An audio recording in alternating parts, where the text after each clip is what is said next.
WhisperSister.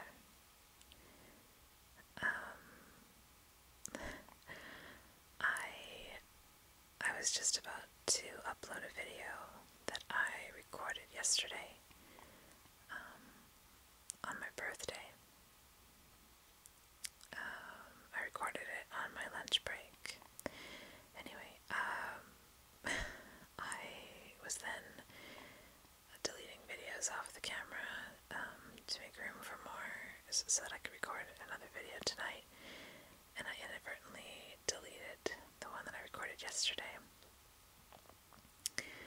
And at first, when that happened, it actually, like, I was really not upset, but I was like bothered that I had just erased this whisper video that I recorded, like as if I've now lost something. I was even tempted for a second to like fake record the same thing, pretending that it was still my birthday, or just pretending that I recorded it yesterday. Now, I don't know if that sounds as crazy to anyone else out there as it does to me, but I realized that yesterday's already over, you know? That video already means nothing, really. And this is, to me, this is very amusing right now, that would actually bother me, that I would, you know, that I'd erased a video by mistake. And I guess especially just because it had been recorded on this, like, day that I'd built up in my mind as such a big deal, when really, you know, it wasn't that big of a deal. So I'm 30 now, you know, doesn't mean I'm magically a different person. Nothing's different, really. Although I do feel like I can kind of take this as an opportunity to sort of start a new chapter, because, I don't know, I'm just someone who feels a need to divide my life up into chapters and give meaning where there really isn't all that much meaning. But I mean, that's a good thing. I can use this as momentum to finally make some of the changes that I have been wanting to make. But yeah, I'm amused by, especially by the fact that I actually thought that I should pretend that I was recording this on my birthday just so that I'd have something that I recorded on my stupid 30th birthday. Oh my, okay, well, yeah, this is funny to me. Anyway, I can say some of the things that I said in that video.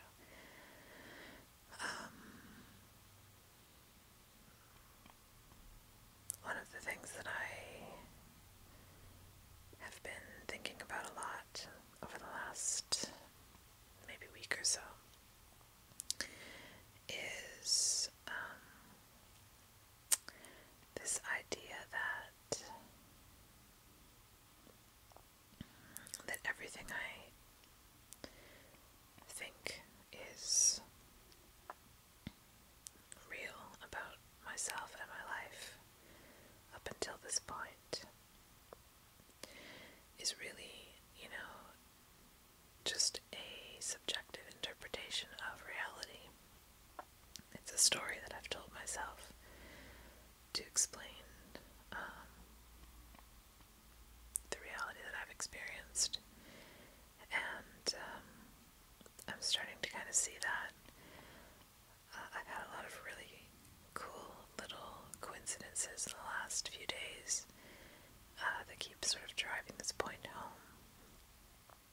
Really small stuff, like I was having a conversation with a friend, my dad's friend, after our meeting the other night on Monday, and we were talking about this, and then that very night, I went home and started reading a book that I'd borrowed from a coworker, and, well, hang on, let me read you what it said. Hang on.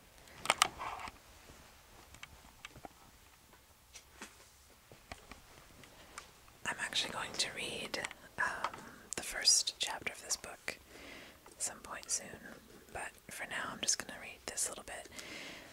The book is Invisible Monsters by Chuck Palahniuk, who is the guy who wrote Fight Club, amongst other books.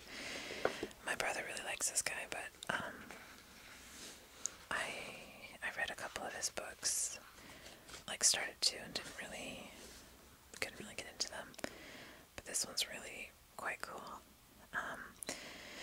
The premise is it's a girl who is like a model, and so she's sort of used to having the world laid out in front of her, and she's in a car accident. Well, actually, she gets hit by a stray bullet while she's driving on the highway, and basically gets like her whole jawbone shot off of her face, and becomes like this. Okay, so she's a fashion model who has everything: a boyfriend, a career, a loyal best friend. But when a sudden freeway accident leaves her disfigured and incapable of speech, she goes from being the beautiful center of attention to being an invisible monster, so hideous that no one will acknowledge she exists. Enter Brandy Alexander, Queen Supreme, one operation away from becoming a real woman, who will teach her that reinventing yourself means erasing your past and making up something better, and that salvation hides in the last places you'll ever want to look. Okay, so that's the synopsis of the book. Now this particular part that I'm going to read is when they have their first conversation, and the protagonist can't speak at this point, so she writes everything down on a piece of paper. Anyway, okay. So yeah. Okay, wait.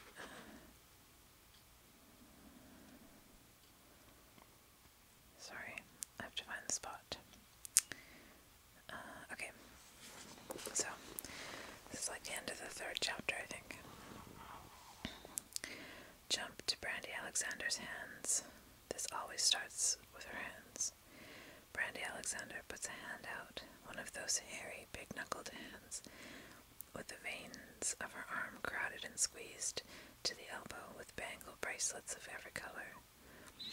Just by herself, Brandy Alexander is such a shift in the beauty standard that no one thing stands out, not even you.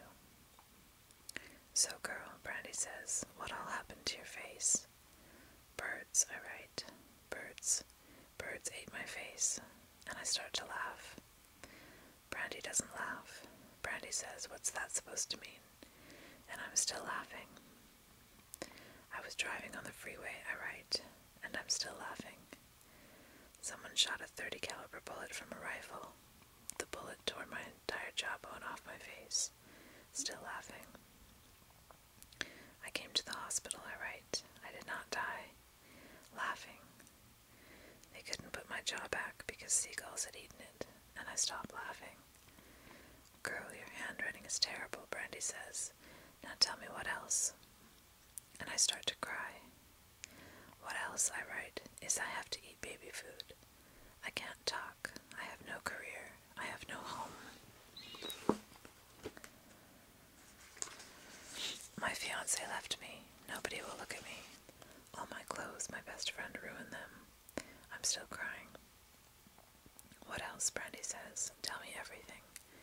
A boy, I write, a little boy in the supermarket, called me a monster. Those burning blueberry eyes look right at me the way no eyes have all summer. Your perception's all fucked up, Brandy says. All you can talk about is trash that's already happened. She says, you can't base your life on the past or the present. Brandy says, you have to tell me about your future. Brandy Alexander, she stands up on her gold lame leg-hold trap shoes. The Queen Supreme takes a jeweled compact out of her clutch bag and snaps the compact open to look at the mirror inside. That therapist, those plumbago lips say. The speech therapist can be so stupid about these situations. The big jeweled arm muscles of Brandy sit me down in the seat, still hot from her ass, and she holds the compact so I can see inside. Instead of face powder, it's full of white capsules. Where there should be a mirror, there's a close-up photo of Brandy Alexander smiling and looking terrific. They're Vicodins, dear, she says. It's the Marilyn Monroe School of Medicine, where enough of any drug will cure any disease. She says, dig in, help yourself. Okay, now this is the cool part. The thin and eternal goddess that she is, Brandy's picture smiles up at me over a sea of painkillers. This is how I met Brandy Alexander. This is how I found the strength not to get on with my former life. This is how I found the courage not to pick up the same old pieces. Now, those plumbago lips say, you're going to tell me your story like you just did. Write it all down. Tell that story over and over. Tell me your sad-ass story all night. That Brandy Queen points a long bony finger at me. When you understand, Brandy says, that what you're telling is just a story, it isn't happening anymore. When you realize the story you're telling is just words, when you can just crumble it up and throw your past in the trash can, Brandy says, then we'll figure out who you're going to be.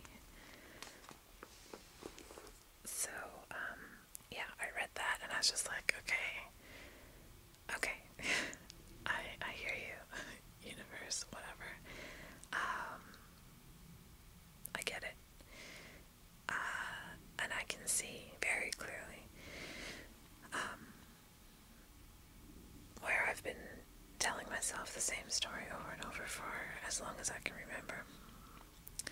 And I've examined it at great length, and I've understood it from all different angles, and it's still, that doesn't really get me anywhere, because I've never really taken the next step, which is to ask myself, okay, well, if not that, then what?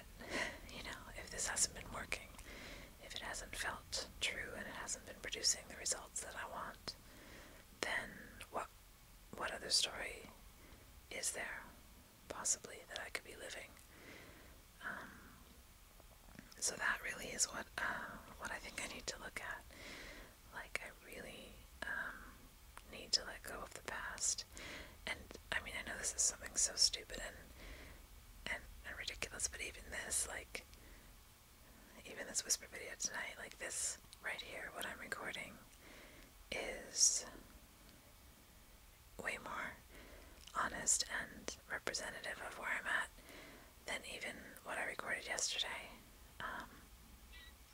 And yet I was going to put it up because, it was recorded on my birthday, that means something, and yeah, it's gone, and it doesn't matter,